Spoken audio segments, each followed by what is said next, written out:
Aujourd'hui, on a la chance de recevoir un des chercheurs les plus influents au monde dans le domaine de la santé cardio-métabolique.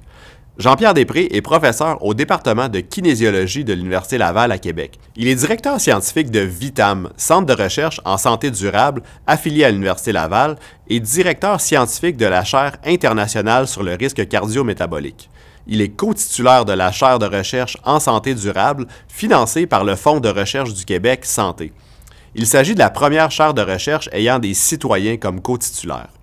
Il a reçu de nombreux prix prestigieux tels que le prix Grand Québécois, décerné par la Chambre de commerce de Québec, et il a été reçu chevalier de l'Ordre national du Québec, la plus haute distinction du gouvernement du Québec. Mais pour moi, son plus haut fait d'armes repose sans doute sur la quantité impressionnante d'étudiants gradués qu'il a formés et mentorés. Et je sais de quoi je parle parce que dans un passé pas si lointain, j'étais un des étudiants de son laboratoire. Le professeur Després est personnellement impliqué dans de grandes activités d'éducation et de mobilisation pour prévenir les maladies chroniques de société. Le grand public le connaît surtout en raison de son implication dans plusieurs conférences et des activités de transfert des connaissances. À ce sujet, il est l'auteur d'un livre grand public publié aux éditions du Journal qui s'intitule « La révolution active, de la gestion de la maladie à la promotion de la santé ». Et c'est justement le titre de sa conférence d'aujourd'hui.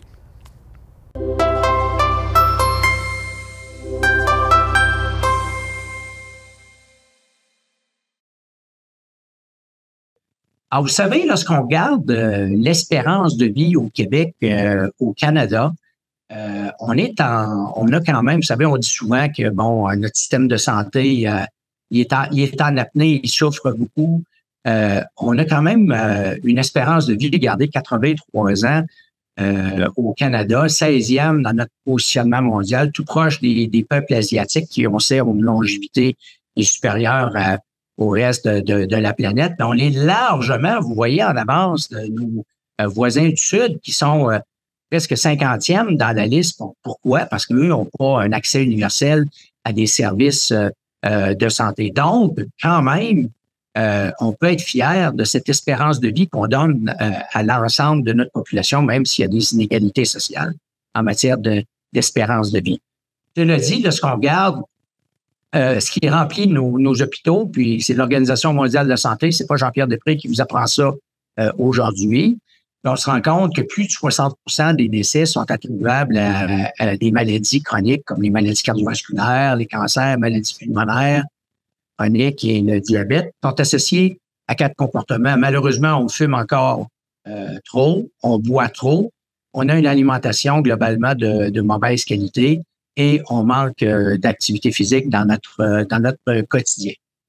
Et il y a pas mal de médecins spécialistes qui ont souligné que finalement, cette espérance de vie avantageuse qu'on a, elle est peut-être inefficace et coûteuse parce qu'il y a des changements de comportement de notre population observés sur quelques décennies qui causent préjudice à ces efforts-là de garder les gens en vie parce qu'on les garde en vie par des procédures médicales, chirurgicales, puis des approches multimédicaments qui parfois sont extrêmement coûteuses. Et j'aimerais vous dire donc que ça, c'est une caricature, mais malheureusement, c'est pas le cas. On a construit une société qui est incompatible avec la santé humaine, qui nous garde les comportements les plus faciles à adopter sont les comportements sédentaires. Puis on a un accès, l'alimentation riche en mauvais gras, en hydrate de carbone transformé, en sucre, en sel, elle est omniprésente et on boit du bonbon liquide.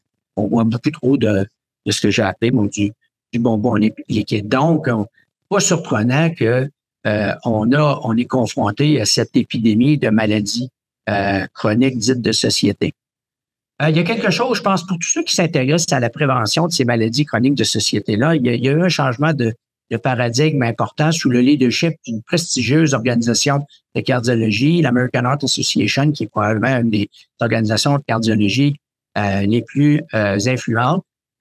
Alors, vous voyez ici un des présidents antérieurs de l'American Heart Association, le Dr. Donald Lloyd-Jones. Et Donald, il y a maintenant presque 15 ans, avait reçu le mandat de présider un comité stratégique à l'American Heart où on allait revoir les objectifs de cette organisation.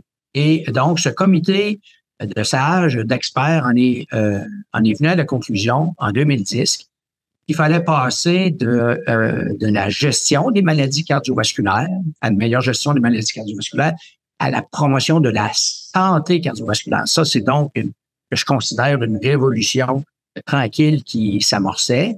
Et ce comité d'experts-là, afin de faire la promotion de la santé cardiovasculaire, ben, on dit comment on va la définir. On va la définir sur la base d'une biologie qui est normale. Et ça, nos médecins de famille savent ça depuis pratiquement plus de 40 ans. Là. Avoir un cholestérol normal, pas faire d'hypertension, pas faire de diabète, mais aussi d'avoir des comportements qui seraient idéaux. Ne pas fumer, on va en parler beaucoup aujourd'hui parce que c'est très perfectible. Ne pas avoir de surpoids ou d'obésité, on sait qu'on peut aller au-delà de cela, mais à l'époque, c'est l'outil qu'on avait à notre disposition. Faire de l'activité physique, 150 minutes d'activité modérée, amélioreuse par semaine, et avoir une alimentation de bonne qualité. Et bien évidemment, pour être en santé cardiovasculaire idéale, il ne fallait pas avoir de signes cliniques de maladies cardiovasculaires. Et lorsqu'on a utilisé ces indicateurs donc du comportement et des indicateurs plus traditionnels, biologiques, ben, il y a une pléiade de travaux d'études de cohorte qui ont montré que les comportements étaient aussi importants que la biologie. Puis je montre toujours cette diapositive-là de façon systématique dans toutes mes conférences. Alors, ce que vous avez ici, c'est l'étude américaine ARIC, une étude épidémiologique, presque 13 000 participants suivis pendant 20 ans. Et ce que vous avez ici, donc, c'est l'incidence de maladies cardiovasculaires en fonction du nombre de comportements idéaux ou du nombre de facteurs de risque biologique idéaux. Et ici, vous avez le groupe de référence qui a 6 ou 7 des indicateurs de santé cardiovasculaire idéale. Ça, c'est notre groupe de référence. Et lorsqu'on regarde l'absence, le risque associé à l'absence de ne pas avoir un cholestérol normal, de ne pas avoir une tension artérielle normale ou d'un diabète, vous voyez qu'au fur et à mesure que ces facteurs de risque biologiques-là s'additionnent, tel qu'attendu, l'épidémiologie cardiovasculaire nous a montré ça depuis plus de 40 ans. On sait ça depuis longtemps. Les médecins de famille sont très bien. On leur enseigne ça sur les bancs d'école à la faculté de médecine. Ben oui, si votre cholestérol est augmenté, vous faites de l'hypertension, vous faites du diabète, votre risque de maladie cardiovasculaire augmente. Mais ce qu'ils n'apprennent pas, c'est les bancs de la faculté de médecine. Même en présence d'une biologie normale, faites pas de cholestérol, pas d'hypertension, pas de diabète, les comportements sont pas idéaux, le risque est augmenté de tout autant. Alors ça, c'est extrêmement important. Les comportements sont aussi importants que la biologie. Alors ça remonte à 2010. Ça a conduit à ce qu'on a appelé à l'époque le Life Simple 7.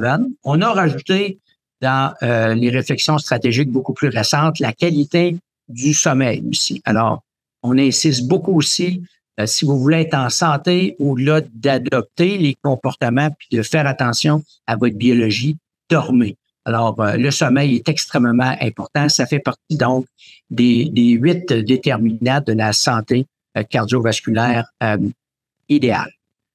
Mais donc, vous voyez, tous ces travaux-là, là, je vous ai montré une étude, mais il y a une pléiade d'études réalisées partout dans le monde qui ont confirmé ces résultats-là. Il est aussi important de cibler les facteurs de risque comportementaux que les facteurs de risque biologiques. Si on veut cibler la santé, malheureusement, en médecine, on ne le fait pas. Et ça, je peux vous dire, moi, après 38 ans de travaux de recherche, j'ai toujours fait ce qu'on m'a demandé de faire, c'est-à-dire d'aller chercher des subventions de recherche, de générer des résultats, de les publier dans, j'espère, des journaux de médecine, des journaux scientifiques décents. Mais il y a un immense fossé entre ce qu'on sait et ce qu'on fait, puis je vais élaborer là-dessus dans les prochaines minutes. Un premier exemple du fossé entre ce qu'on sait et ce qu'on fait, ben, c'est l'obésité. Alors, on parle beaucoup de l'indice de masse corporelle, hein, du fameux poids santé. Alors, c'est basé sur des études populationnelles où on montrait cette fameuse courbe en J. Alors, plus l'indice de masse corporelle, en anglais, on parle du Body Mass Index, augmente, plus votre risque de mortalité augmente. Ça, à l'échelle de la population, ça fonctionne pour décrire les populations. Et donc, sur la base de cette relation-là, on a dit, ben, si l'obésité cause préjudice à la santé, à la mortalité, au risque de mortalité, on va faire perdre du poids aux gens, puis leur santé va s'améliorer. Ça, c'est l'approche sont les messages très, très classiques. Sauf que à l'époque où j'étais étudiant au doctorat, puis je m'intéressais à la relation entre la disposité puis la santé, ben, je me suis rendu compte qu'il y avait des gens qui qui était dans la fourchette d'indice de masse corporelle considéré comme le poids santé, là, entre 8,5 et 25, puis qui avait de l'hypertension ou un prédiabète, alors qu'il y en avait d'autres qui étaient dans la fourchette considérée comme définissant l'obésité supérieure à 30 kg par mètre carré, et qui n'avait pas des complications attendues de l'obésité. Alors, je me suis dit, il y a quelque chose qui fonctionne pas. L'indice de masse corporelle, ça va relativement bien pour décrire ce qui se passe à l'échelle des populations, mais au niveau individuel, ça fonctionne pas.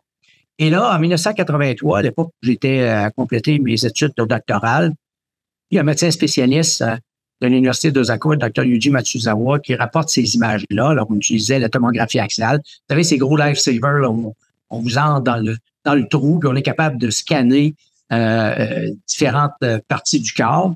Et ce qu'il a montré en scannant des abdomens, c'est des différences absolument spectaculaires dans la façon dont on accumule la graisse. On voyait ici un sujet qui a beaucoup de graisse dans sa cavité abdominale. Il appelait ça une obésité viscérale. Alors que le sujet à droite, une accumulation importante de graisse cutanée.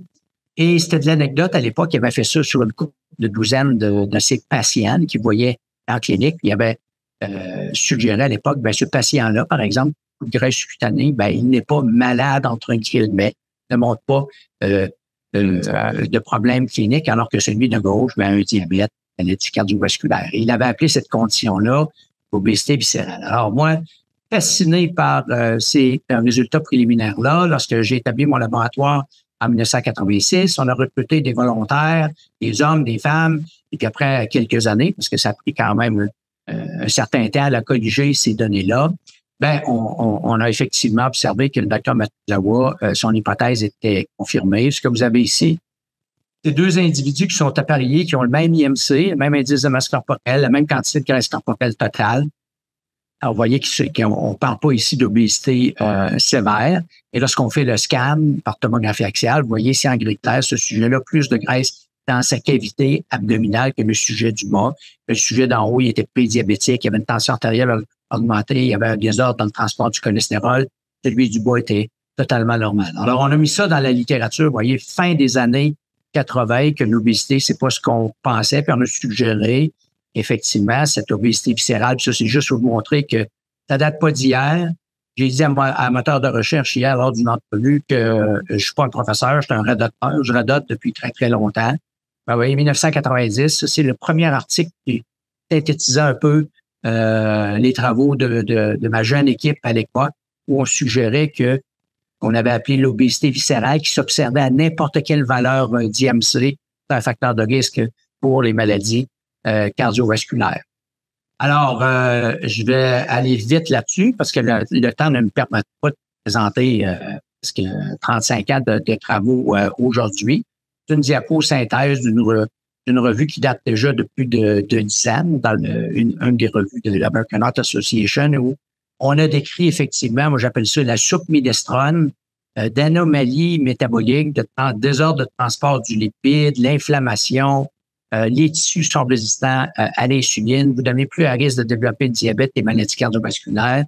Et le laboratoire s'est intéressé beaucoup à des facteurs génétiques et environnementaux qui vont faire que les individus vont accumuler leur graisse au niveau cutané et au niveau viscéral. Mais je suis certain que si vous pensez à des familles déjà, les gens du grand public qui nous écoutent ce midi, je suis certain que vous avez à l'esprit des images de familles où les gens font du gras par en dedans, alors que d'autres font du gras sous-cutané. Et on parle beaucoup de syndrome métabolique dans la population, dans la communauté clinique. Mais pour faire une histoire courte aussi, on a été l'équipe qui a suggéré qu'on ne peut pas parler de syndrome métabolique. C'est cette agglomération d'anomalies là qui augmente notre risque de faire des accidents cardiovasculaires, sans relier ça à la forme la plus fréquemment observée de syndrome métabolique dans la population. C'est les gens qui font justement de l'obésité abdominale et du gras par en dedans. Avec l'arrivée de la résonance magnétique, vous savez que la tomographie axiale, ce sont des rayons X. Alors, il fallait y aller. Il fallait pas utiliser de façon systématique là ces mesures pour suivre des gens dans le temps. Mais avec l'arrivée de la résonance magnétique, il nous a été possible de scanner les individus des cheveux jusqu'aux orteils pratiquement. Et on a été en mesure de montrer, on n'est pas les seuls à avoir montré ça, que si vous faites de ce qu'on appelle de l'obésité viscérale, encore une fois, à n'importe quelle valeur d'IMC, bien, vous aurez tendance à faire du foie gras. Vous aurez tendance à faire des cœurs gras, de ce qu'on appelle la graisse épipéricardique qui enveloppe le cœur. Vous allez avoir aussi un muscle squelettique qui va être tout persillé de lipides. Et donc, il y a plein d'équipes dans le monde qui sont en train d'étudier quels sont les rôles respectifs de ces dépôts graisseux-là, au-delà de l'excès de graisse viscérale dans le développement de différents problèmes de santé. Il y a même des chercheurs qui ont montré que une toute petite accumulation de lipides au centre du rein, qu'on appelle le sinus rénal, peut contribuer de façon indépendante à l'hypertension.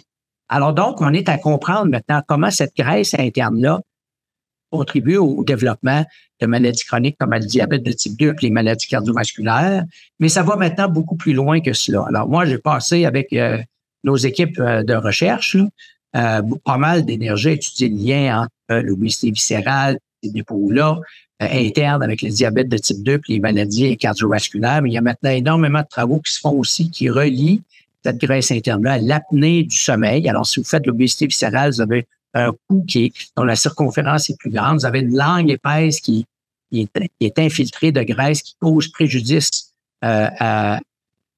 respiratoire. Et il y a énormément de littérature qui est en émergence aussi, qui fait un lien entre l'obésité viscérale, le déclin cognitif et la démence et certaines formes de cancer. Alors, vous voyez, quand on met tout ça ensemble, finalement, on a besoin de redéfinir qu'est-ce que c'est que le surpoids de l'obésité. Ça n'a rien à voir avec l'IMC, à voir beaucoup plus avec cette localisation de graisse-là. Est-elle sous-cutanée ou est-elle interne? Et si elle est interne, bien, elle va causer une pléiade de maladies chroniques de société qui saturent les capacités de gestion de ces maladies-là dans nos hôpitaux. Et Benoît a eu la gentillesse de souligner le travail de la chaîne internationale sur le risque cardio-métabolique. Ça a conduit à la publication de papiers consensuels ici, entre autres, sous le leadership d'un cardiologue américain, le docteur Ian Nealon. Une chose aussi qui est quand même fascinante, au début des années 90, ma première étudiante au doctorat, Marie-Christine Pouliot, on faisait des biopsies, des prélèvements de graisse, avait montré que lorsque le métabolisme des cellules de graisse des cuisses était élevé, qu'on avait une capacité de stockage élevée, on mesurait l'activité de la lipoprotéinépase, bien, ces femmes-là avaient des taux de bons transporteurs de cholestérol, le HDL cholestérol. Là, lorsque vous avez un taux d'HDL cholestérol élevé, vous êtes à plus faible risque de maladie coronarienne, avait montré cette relation-là fascinante. Alors que chez les hommes, ben, l'homme en général a pas tendance à accumuler de la graisse préférentiellement au niveau des fesses et des cuisses. Et là, maintenant, on a des études. Vous avez vu la photo du docteur Ian Nealon tout à l'heure, lorsqu'il était à Dallas, avec les 1000 participants qui avaient une obésité du Dallas Heart Study. Il avait montré que, effectivement, plus ces gens-là, vous voyez, c'est les quartiles de graisse viscérale, plus ils avaient de graisse viscérale, plus l'incidence de maladies cardiovasculaires était augmentée dans le suivi de 9 ans. Ça, c'est un résultat tout à fait attendu. Mais ce qu'il a montré, qui était beaucoup moins intuitif, que plus les sujets avec obésité avaient de la graisse au niveau glutéo-fémoral, plus faible était leur risque de maladie cardiovasculaire. Et là, on a pas mal d'études aussi qui nous montrent que la graisse des fesses et des cuisses, c'est une graisse qui est non seulement neutre, mais qui protège les femmes contre le développement du diabète et des maladies cardiovasculaires. On pourra revenir là-dessus, si vous voulez, durant la période des questions. J'ai d'ailleurs publié un commentaire là-dessus dans la revue Nature Review, dans Endocrinology, qui fait le lien entre cette graisse-là glutéo-fémorale et ce qu'on a appelé les metabolically healthy, alors les personnes avec obésité qui auraient une forme d'obésité compatible avec la santé. C'est une forme qui est relativement rare, là, mais qui existe lorsqu'on a cette capacité-là de stockage de la graisse préférentielle au niveau des fesses et des cuisses. Malheureusement, quand on parle d'obésité dans les médias, et ça, je félicite Benoît Arsenault parce qu'il en parle beaucoup aussi pour déstigmatiser. Voici les images qu'on montre où on stigmatise beaucoup l'obésité, alors que, vous savez, lorsqu'on regarde des gens qui auraient un diagnostic d'obésité modérée, égale ou supérieure à 30, regardez cette personne-là ici, cet avatar-là. Ça, c'est la normalité, c'est la moyenne. Alors, regardez ici ce couple-là. Alors, c'est la moyenne. Alors, c'est devenu la norme, avoir un IMC égale ou supérieure à 30, 31, 32. Et d'ailleurs, lorsqu'on regarde cette fourchette-là de la population, vous voyez que c'est les gens qui sont en surpoids et qui auront une obésité modérée, c'est plus de la moitié de la population qui, si on ne se préoccupe pas de la localisation de leur excès de graisse, sont complètement mal classifiés sur la base du risque. Alors, plutôt que de montrer des images comme ça, où on voit des gens qui ont une obésité importante et où on les stigmatise et on entend souvent, ben, ces gens-là devraient manger mieux, bouger plus et perdre du poids. Bref, on les culpabilise. On devrait plutôt centrer notre discours sur on peut viser la santé et on peut être en bonne santé à n'importe quel poids et on se préoccupe de mesurer les bons indicateurs. Et c'est ce que j'ai proposé dans cet éditorial qui a été publié plus tôt dans un des journaux de Lancet où, vous savez, on parle beaucoup de médecine de précision. Ben moi, ce que j'ai proposé dans cet éditorial-là, c'est qu'on fasse une médecine de précision du mode de vie, puis qu'il est grand temps de mettre l'indice de masse corporelle à la poubelle. Alors, on fait quoi concrètement dans le dernier 20 minutes? Ben, on mesure des indicateurs du mode de vie. Comment mesurer cette obésité abdominale, mesurer la condition cardio-respiratoire, la qualité de votre alimentation et votre niveau d'activité physique. Alors, en 1994, on avait fait rire de nous autres un petit peu au début par certains chercheurs. C'est pas sérieux. Alors, une bande couturier. On avait proposé la mesure du tour de taille pour aller au-delà de l'IMC pour discriminer le risque de la santé. Regardez, ça remonte à 1994. Maintenant, on a une pléiade d'études. Je vous en montre une rapidement qui nous vient de la clinique Mayo. 650 000 personnes suivies pendant 9 ans. Vous avez ici les différentes catégories d'IMC. On va prendre une catégorie normale. Je vais faire exprès là, pour être provocateur. Alors, vous voyez ici, de 22,5 à 25, ben, si vous avez votre médecin vous dit vous avez un indice de masse corporelle dans cette fourchette-là, vous avez le poids santé. Donc, ce que vous avez ici, c'est le risque de mortalité associé à des différences croissantes de 5 cm du tour de taille. Alors, vous voyez que même dans la fourchette de poids santé, même ici dans une fourchette inférieure, plus le tour de taille est élevé, plus votre risque de mortalité augmente. Quand je présente cette diapositive-là à des médecins de famille, je leur dis, regardez, là, vous mesurez simplement l'IMC, puis vous arrêtez là. C'est du gros n'importe quoi. Et là, vous pouvez me citer, les gens qui m'écoutent, c'est du gros n'importe quoi. Regardez, il n'y a aucune différence sur la base de l'IMC en termes de risque de mortalité. C'est entièrement déterminé par la présence ou l'absence d'une obésité abdominale. Les Coréens l'ont compris. J'allais à plusieurs reprises. Ils ont eu la gentillesse de m'inviter. Ils m'invitent à nouveau là, à leur congrès d'obésité au mois de septembre. Regardez ici, 25 millions de Coréens. C'est toute la population adulte de la Corée du Sud qui est mesurée, où ils ont montré qu'effectivement, la même chose que dans l'étude de la clinique Mayo, si on arrête à l'IMC, on n'a rien mesuré, on ne sait rien. Ils ont montré, encore une fois, qu'à n'importe quelle valeur d'IMC, plus le tour de taille est élevé, plus le risque de mortalité est augmenté dans toute la population de la Corée du Sud. Avec Benoît, on était impliqué dans la revue d'une analyse de l'Institut national de santé publique qui a montré que justement, qu'en 30 ans au Québec, l'obésité abdominale a doublé. Avez-vous entendu parler de ça dans les médias? Est-ce qu'on s'en est offusqué? Est-ce qu'on a une campagne, ou plutôt que de parler du poids santé, on a une campagne nationale sur le tour de taille, comme on a eu des campagnes nationales pour éduquer les gens associés à leur cholestérol, à leur hypertension ou au diabète? C'est silence plat au Québec. Alors, vous m'envoyez, je trouve que c'est extrêmement malheureux. Autre facteur très important, bien au-delà de l'IMC, puis je veux y rendre hommage parce qu'il est décédé aussi cet automne, le Dr. Steve Blair. Dans l'étude de la clinique Cooper à Dallas, il avait été le premier en 1989 à montrer qu'on vous met sur un tapis roulant et puis on vous fait faire un exercice sous-maximal. Vous avez une augmentation exagérée de votre fréquence cardiaque parce que vous n'êtes pas en forme. Ben, regardez votre risque de maladie coronarienne par rapport à ceux qui ont une bonne condition cardio-respiratoire est augmenté de 8 fois chez les hommes et 9 fois chez la femme. On aurait mis ici sur le graphique le risque associé au cholestérol de maladie coronarienne, il aurait été doublé. Le risque d'hypertension, 2,5 fois. Le risque de diabète, 2 à 3 fois. Une mauvaise condition cardio-respiratoire est le plus puissant facteur de risque qu'on pourrait mesurer à la clinique qui va déterminer vos trajectoires de vie en santé ou malade. Nous sommes en 2024. Et ça, c'est pas la seule étude, vous savez. Donc, il y a des textes consensuels. Je vais vous amener là-dessus. Je vais avancer rapidement. que l'American Heart Association, encore une fois, je souligne leur leadership, on était associés à cette prise de position-là où on suggérait que la condition cardio-respiratoire devrait être un signe vital mesuré en pratique clinique. On est en 2024, on ne le fait toujours pas, alors que c'est beaucoup plus discriminant que l'IMC ou que le cholestérol ou que la tension artérielle. Alors, les Québécois devraient le savoir, on ne le fait pas. Incidemment, commentaire éditorial, vous savez, nos enfants font le test navette dans les écoles. C'est un test de terrain qui est excellent pour mesurer la condition cardio-respiratoire. On prend ces données-là, on les met à la poubelle. Alors, quel gaspillage, alors que l'idée, ce ne serait pas de le mesurer pour stigmatiser les enfants. On devrait connaître la condition cardio-respiratoire, l'évolution de la condition cardio-respiratoire de nos enfants. C'est le signe vital le plus important qui peut déterminer leur trajectoire de santé ou malade.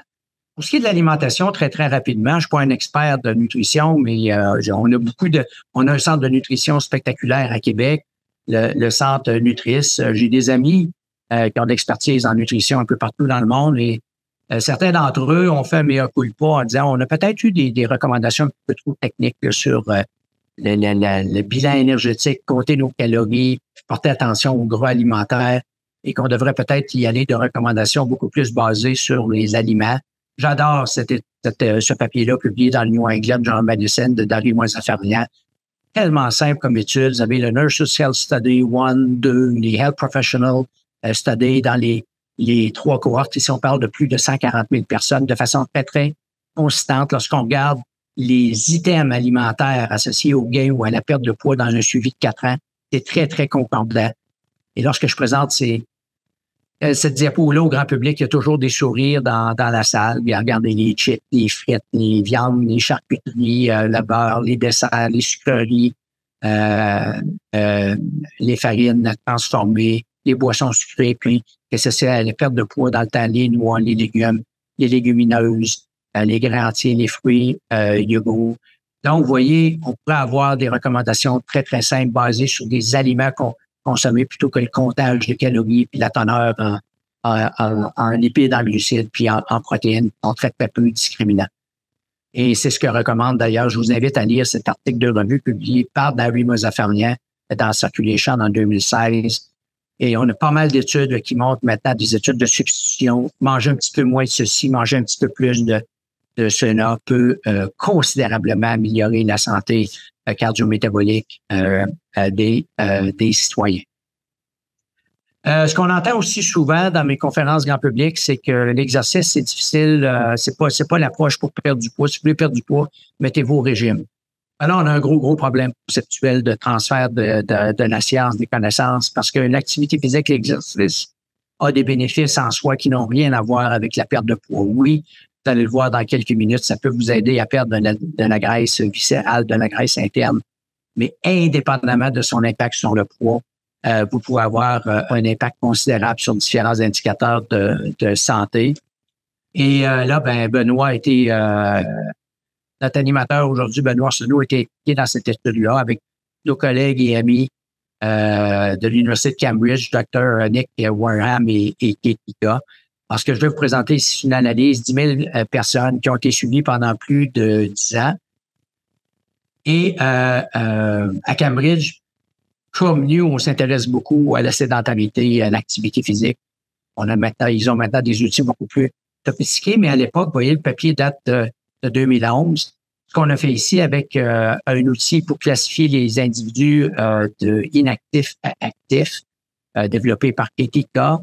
On était capable donc de classifier les hommes et les femmes de inactifs à actifs. Et ce que vous avez ici, les barres noires, c'est le risque de maladie coronarienne dans le suivi associé à la présence d'obésité abdominale et SM, le présence du syndrome métabolique.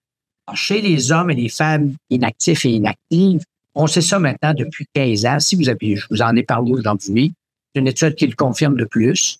Si vous avez de l'obésité abdominale et les éléments du syndrome métabolique, votre risque de maladie coronarienne est. Mais ce qui est fascinant dans cette analyse-là, c'est que chez les hommes et les femmes qui ont l'obésité abdominale et qui ont le syndrome métabolique, s'ils sont actifs, regardez le taux de maladie coronarienne, il est inférieur de 50 %.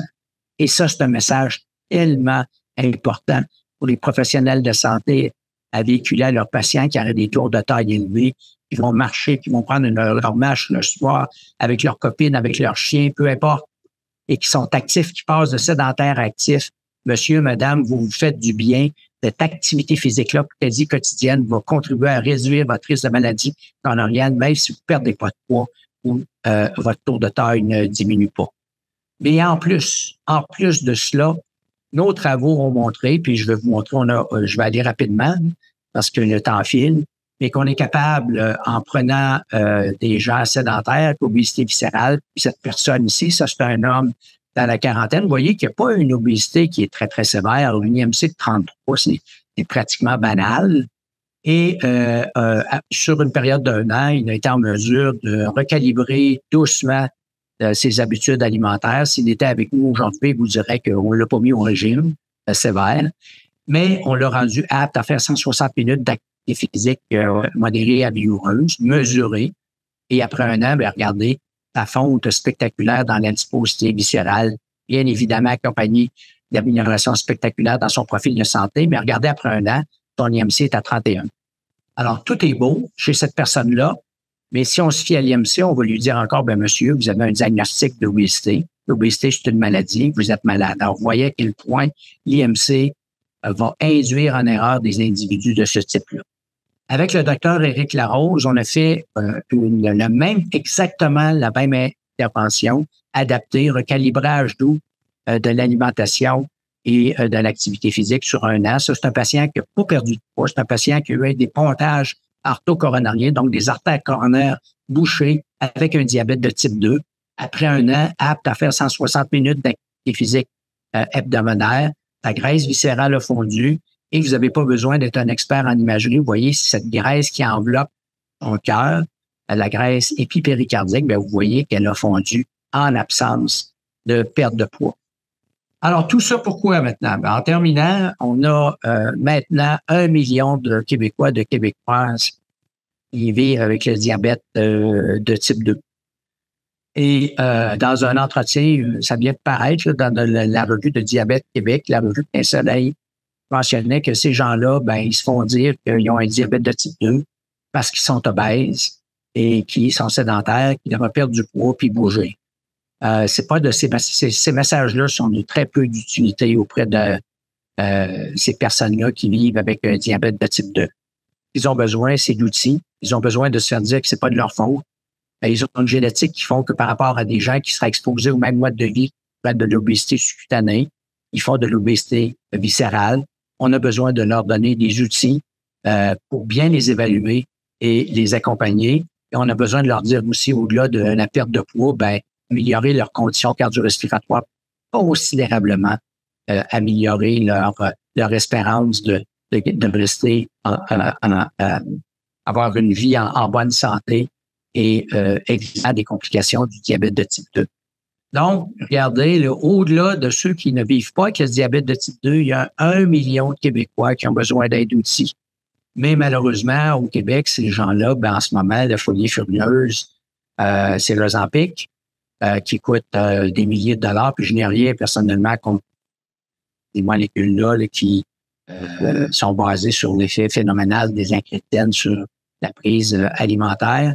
Mais notre proposition, nous, c'est qu'on devrait donner l'opportunité en service de santé de mesurer ces indicateurs du mode de vie, le tour de taille, la condition cardio-respiratoire qui se mesure en quelques minutes, de même que la qualité nutritionnelle et le niveau d'activité physique. On le fait pas en médecine. Alors tout ça, ce changement de paradigme-là, c'est l'affaire de qui? Ben, j'ai été impliqué dans une activité de remue-ménage en octobre 2003 qui était menée par, à l'époque, elle était vice-rectrice à la recherche, Madame Sophie Lamour, qui est maintenant notre rectrice à l'Université Laval, où ce groupe-là d'acteurs de tout domaine, incluant des sciences sociales, sont venus dire, ben, la médecine ne va pas régler ça. C'est pas un coup de médicaments puis de procédures qu'on va reconfigurer ces environnements-là. La santé, ça va au-delà de la médecine. On doit se donner les moyens de travailler ensemble, d'écouter la population, les patients, les patientes. De cette réflexion-là a émergé une organisation, un organisme sans but lucratif qui s'appelle Alliance Santé Québec, qui a été mené de main de maître, président du conseil d'administration par quelqu'un qui n'a pas besoin d'être présenté au Québec, Monsieur Michel Clair. C'est un grand privilège pour moi de travailler avec lui à titre de directeur de l'Alliance pendant quelques années.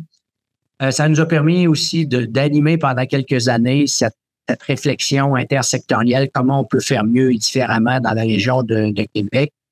Et on avait des activités de conversation citoyenne extrêmement stimulantes, mais ça nous a permis de réaliser aussi qu'on avait besoin d'un centre de recherche ou tout un collectif-là de chercheurs de différentes disciplines à la réfléchir ensemble, à interagir avec les citoyens pour se donner un modèle de société où on a fait la promotion de la santé au-delà de la gestion de la maladie. Alors ça, c'est l'histoire derrière Vitam, ce centre de recherche qui est sur rue de la Canardière, qui est maintenant reconnu et financé par le Fonds de la recherche en santé. Et on est très fiers de cette définition de santé durable qu'on s'est donnée, inspirée de l'ONU puis de l'Organisation mondiale de la santé, mais inspirée de nos conversations citoyennes. On avait besoin d'un message simplifié, d'une définition simplifiée que les citoyens allaient embrasser. Alors, un esprit sain dans un corps sain, dans un milieu de vie, un environnement sain sur une planète en santé. Et je peux vous dire qu'on a énormément d'enthousiasme parce qu'on est beaucoup, nos collègues et moi-même, on est beaucoup sur le terrain, justement, pour écouter, réfléchir avec les citoyens de la façon de reconfigurer nos environnements, nos milieux de vie, nos communautés, afin d'essayer de diminuer la demande pour des services de gestion de la maladie qui sont en croissance. Simplement vous montrer où on est hébergé sur le chemin de la Canardière. Je vous invite à visiter notre site web où vous allez trouver pas mal d'informations sur ce qu'on est, ce qu'on fait. Benoît l'a mentionné tout à l'heure, on héberge la première chaire de recherche en santé durable, reconnue et financée par le Fonds de la recherche en santé du Québec avec nos collègues du Centre intersectoriel en santé durable, dirigé par le Dr Catherine Laprise. Et on est très, très fiers d'avoir des citoyens. C'est une première au Québec, 2 citoyens qui sont co-titulaires d'une chaire de recherche. Et ça, pour moi, c'est extrêmement important. C'était de montrer l'importance du poids des citoyens dans une démarche où on est en train de réfléchir, pas pour eux, mais avec eux, pour configurer une société compatible avec la santé. Donc, nos maladies chroniques, en terminant, saturent les capacités de notre système de santé, centrer l'évaluation et prise en charge de l'obésité sur le concept de poids santé. La perte de poids est une approche complètement dépassée de nos jours. Si ces comportements-là sont importants pour les trajectoires de vie en santé, bien, ils devraient être mesurés psy en clinique, d'où l'importance du concept des signes vitaux du mode de vie. Malheureusement, on ne le fait pas et c'est pas véhiculé tant dans nos approches de services de santé de proximité en médecine familiale qu'en santé publique. Cela dit, vous savez, je peux avoir l'air un peu grognon dans mon discours ce midi, très, très pessimiste. Ces conversations-là que j'avais avec les citoyens me rendent optimiste. Je pense que cette approche-là où on va démocratiser la santé, vous savez, le gouvernement, c'est nous, les citoyens. Je pense qu'avec eux, on va être capable de se donner une de société compatible avec la santé parce que, vous le voyez ici, c'est une figure qui est tirée d'un article dans la presse. On défonce maintenant le 60 milliards de dollars. La gestion de la maladie, c'est un gouffre financier sans limite. Et je regrette malheureusement que cette promotion de la santé-là n'est pas dans les... On n'en a pas beaucoup entendu parler dans les discussions autour du projet de loi 15. J'ai mis ce livre-là. Ce livre-là, vous savez, c'est une bouteille que j'envoie à la mer. Puis je l'ai appelé volontairement la révolution active, dans l'espoir qu'on parte une révolution pacifique. Puis je tiens à remercier les citoyens parce que j'ai beaucoup, beaucoup de témoignages de citoyens qui me remercient d'avoir pris le temps de leur expliquer finalement dans un langage très, très simple qu'ensemble, on peut se donner une société compatible avec la santé. Alors, je remercie les citoyens à l'avance pour leur engagement. Il y en a beaucoup, beaucoup qui lèvent la main en ce moment. On a besoin de se donner un projet de société comme on s'est donné un projet d'hydroélectricité dans les années 60 avec les grands barrages. Le Québec a besoin d'un grand projet de société autour de la santé durable. Et permets-moi, Benoît, en terminant, de remercier ma remarquable petite équipe sans quoi j'aurais pas grand-chose à vous dire aujourd'hui. Alors, merci beaucoup.